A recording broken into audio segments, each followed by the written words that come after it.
ಚೇತನ್ ಅವ್ರನ್ನ ತೆಗಳ್ತಾ ಇದ್ದವರು ಇವಾಗ ಸುಮ್ಮನಾಗಿದ್ದಾರೆ. ಏನಾಯ್ತು? ಏನು ಬದಲಾವಣೆ ಆಯ್ತು ಅಂಥದ್ದು? ನನ್ನಲ್ಲಿ ಬದಲಾವಣೆ ಆಗಿದ್ದಿದ್ರೆ ನಾನು ಹಿಂದೆ ಹೇಳಿದ್ದೆಲ್ಲ ತಪ್ಪು ಅಂತ ಹೇಳಬೇಕಾಗಿತ್ತು. ಇವಾಗ ಪ್ರತಿಯೊಂದು ಹಿಂದೆ ಹೇಳಿದ್ದೆಲ್ಲ ನಾನು ಕರೆಕ್ಟಾಗಿ ಸಮರ್ಥಿಸ್ಕೊತೀನಿ. ನಾವು ಇವಾಗ ಹೇಳೋದು ಸಮಾಜನೇ. ಜನ ನಿಮ್ಮನ್ನು ವ್ಯಾಖ್ಯಾನಿಸಿದಾಗ ನೀವು ಯಾವುದೋ ಒಂದು ಕಡೆ ಗುರುತಿಸ್ತಾರೆ ಬೈನರಿನಲ್ಲಿ.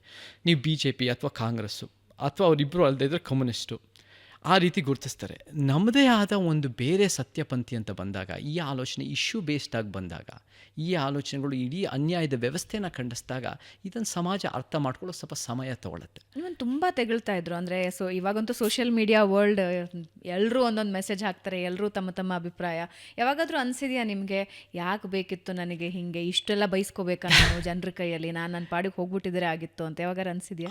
ಹಾಗೆ ನಂಗೆ ನಿಜವಾಗ್ಲೂ ಅನಿಸಿಲ್ಲ. ನನಗೆ ಏನು ಏನು ತಗೋತಿದ್ರಿ ನೀವು ಆ ಕಮೆಂಟ್ಸನ್ನು? ನನಗೇನಾಗ್ತಾ ಇತ್ತು ಅಂದರೆ, ನಾನು ನೋಡ್ತಾ ಇದ್ದೆ ಕಮೆಂಟ್ಸ್ಗಳನ್ನ ನೋಡ್ತಾ ಇದ್ದೆ, ಎಷ್ಟೋ ನೋಡ್ತಾ ಇದ್ದೆ. ಆ್ಯಂಡ್ ನನಗೆ ಇದರಿಂದ ಏನಾದರೂ ಕಲಿಬೋದಾ ಅಂತ ನೋಡ್ತಾ ಇದ್ದೆ. ಯಾಕೆಂದರೆ ಏನಾದರೂ ನಾನು ಇದರಿಂದ ನಾನು ತಪ್ಪಿದ್ರೆ ನಾನು ತಿದ್ಕೊಳ್ಳೋಕೆ ರೆಡಿ ಇದ್ದೀನಿ.